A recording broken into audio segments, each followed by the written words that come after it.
আমাকে ইনজিওর করেছে, বাট আমার সবকিছু ডিলিট করে দিয়েছে। যেহেতু আমার ফোনের অ্যাক্সেস ওর কাছে ছিল, ও অনেক প্রমাণ ডিলিট করে দিয়েছে। আমি আপনাদেরকে অনেক বহু প্রমাণ দেখাতে পারতাম, কিন্তু ও আমার ফোন এখনো চালায়, আমার ফেসবুক এখনো মামুন চালায়, আমার ইনস্টাগ্রামে একটা আইডি আছে ছোট, ওটা আমার সবকিছু প্রাইভেট করা, হয়তো বা 200-300 ফ্রেন্ড, এগুলো সব মামুন ইউজ করে। সো ও কিন্তু এখন এগুলো চালায়, ওর কাছে সবকিছুই আছে। তো মামুনের লাইফস্টাইল আপনি দেখেন, আমি আসার আগে ও ডি ব্লকের একটা ছোট বাসায় থাকতো, আমার সাথে বিয়ে হওয়ার পরে ওর লাইফস্টাইল চেঞ্জ, ও রূপায়ণ ল্যাকটাসের মতো বাসায় থাকে। সো কিভাবে তার ইনকাম সোর্স কি, আপনারা তাকে জিজ্ঞেস করবেন। সে তো কন্টেন্টও করে না। ফ্যামিলি আমাকে টাকা পয়সার জন্য চাপ দিত, ওর মার অনেক টাকা দরকার। আসলে ওর মা টাকা যতক্ষণ ওর মাকে দেওয়া হতো, ওর মার মুখ ঠান্ডা থাকতো, খুশি থাকতো।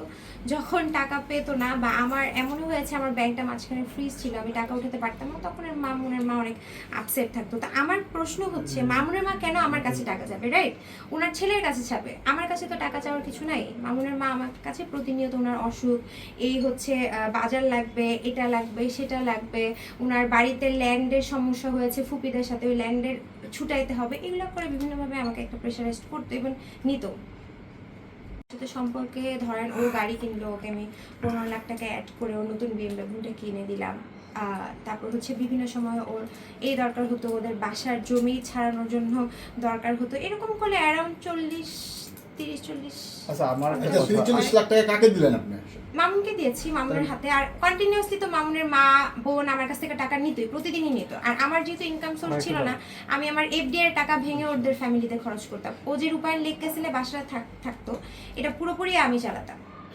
আমার ইয়েও আছে, আমি আপনাদেরকে দেখাতে পারবো। না, আমার চেহারা আমি দেখাইনি, কারণ আমি আঘাতপ্রাপ্ত ছিলাম, এই জন্য চেহারা দেখিনি। মামুন আঘাতপ্রাপ্ত কিনা, মামুন যখন আমাকে মারতে আসতো, ওকে ফিরাইতে আসতো যখন মানুষ, তখন ও হয়তো ইনজিওর হয়েছে, আমিও তো ইনজিওর করিনি।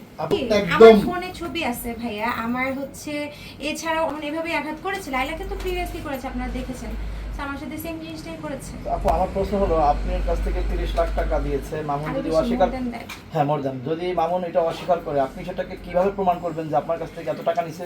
আমার আসলে ভাইয়া ব্যাংক স্টেটমেন্ট, ও আচ্ছা আরেকটা কথা, তো আমি তো আসলে মামলার ব্যাপারে এত দক্ষ না ভাইয়া। আমি যেহেতু মামলা করিনি, ও 6টা মামলা খাওয়া, আমি যেহেতু মামলার ব্যাপারে দক্ষ না, সেই ক্ষেত্রে ও আমাকে আমার টাকায় আমার ব্যাংকে পাঠিয়ে, আমার বিকাশে পাঠিয়ে, আমি তো ক্যাশ টাকা উঠে নিয়ে আসতাম।